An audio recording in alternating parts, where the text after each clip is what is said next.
Alam mo ba na may isang makina na di umano'y kayang maglakbay sa nakaraan? Isang makinang kayang tumingin sa mga pinakamahalagang eksena sa ating kasaysayan, pati na sa mga nangyari kay Hesukristo mismo. Ang makina na ito ay tinatawag na chronovisor. Ito ay isang teorya na patuloy na bumabalot sa mga matatalinong isipan at marami ang nagtataka, totoo nga ba ito? Ano nga ba ang chronovisor at paano ito nauugnay sa ating kasaysayan, pati na sa mga sikretong itinatago ng Vatican? Samahan mo akong alamin ang kahulugan ng makinang ito at kung paano ito maaaring magbukas sa mga misteryo ng nakaraan. Bago tayo magsimula, make sure to subscribe sa channel na ito at i-click ang bell icon para maging updated sa mga exciting na content. Paano kung may isang makinang kayang magbukas ng mga misteryo ng nakaraan? Isang makina na kayang makita ang mga kaganapan, pati na si Hesukristo. Magugustuhan mo itong malaman, kaya stay tuned. Noong dekada 1960, isang makapangyarihang grupo sa Vatican ang sinasabing lumikha ng isang makina na kayang tingnan ang nakaraan.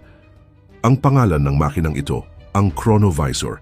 Ayon sa mga ulat, ipinakita ang makina kay Father Pellegrino Ernetti, isang Benedictine monk na naging bahagi ng isang proyekto na pinangunahan ng mga kilalang siyentipiko tulad nina Enrico Fermi at Werner von Braun.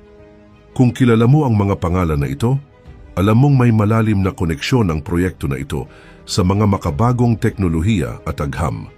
Pag-usapan natin kung paano nga ba nag-start ang proyekto ng chronovisor. Ayon sa mga kwento, ang proyekto ay isang lihim na pagsisikap ng ilang mga eksperto upang mag-develop ng isang makina na kayang mag-record ng mga eksena mula sa nakaraan.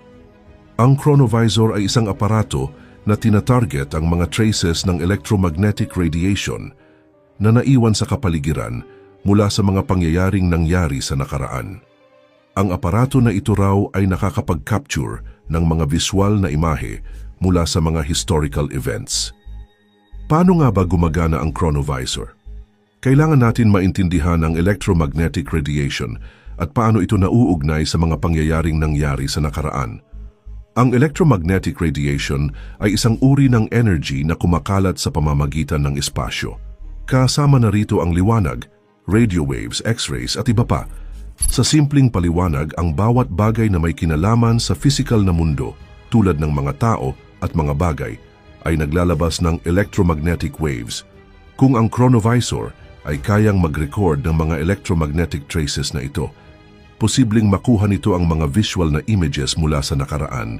Ang konsepto ng chronovisor ay parang isang form ng signal processing.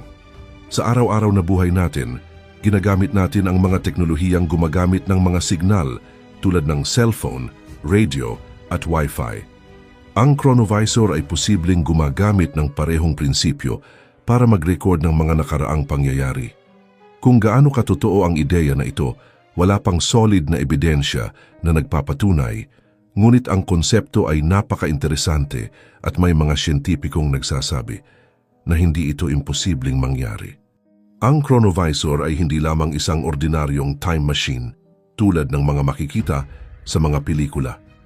Hindi ito naglalakbay sa oras upang magdala ng mga tao sa nakaraan, kundi isang advanced na aparato na kayang makuha ang mga visual na aspeto ng nakaraan.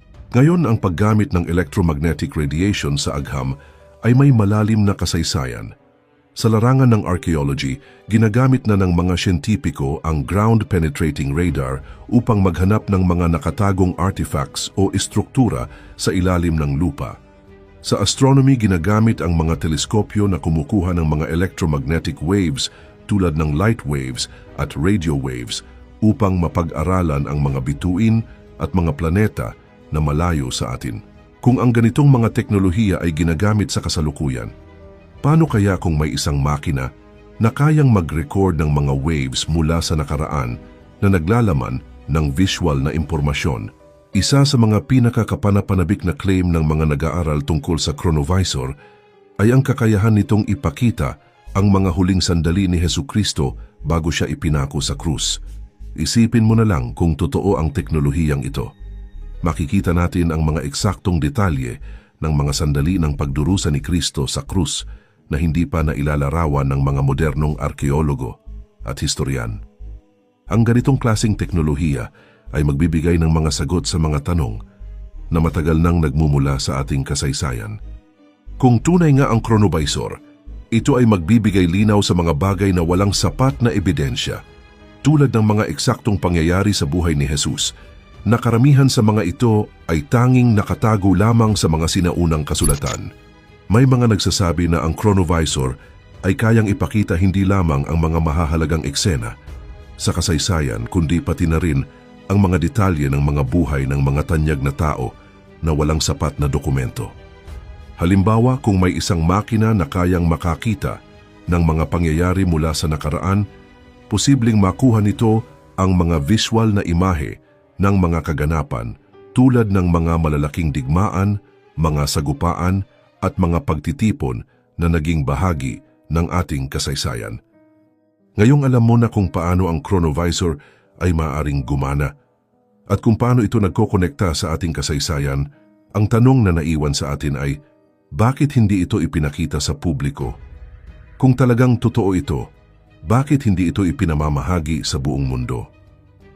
Maraming nagsasabi na ang chronovisor ay hindi pa ibinubunyag sa publiko dahil sa mga potensyal na panganib nito.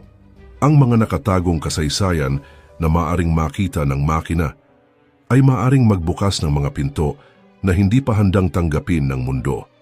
Maaring ito ay may kinalaman sa mga sikreto ng Vatican o mga bagay na masyadong malaki at mahalaga upang maipakita sa lahat ng tao. Kung ganito man, ang chronovisor ay maaaring maging isa sa pinakamalaking sikreto ng sangkatauhan. Kung gusto mong magpatuloy sa pagdiskubre ng mga misteryo ng nakaraan at makinig sa mga kwento tungkol sa mga hindi pa nasusuring teknolohiya, isubscribe mo na ang channel na ito at i-click ang bell icon para updated ka sa mga bago kong video. Mag-comment ka na rin ng iyong opinyon. Sa tingin mo ba ay totoo ang chronovisor o isang urban legend lang ito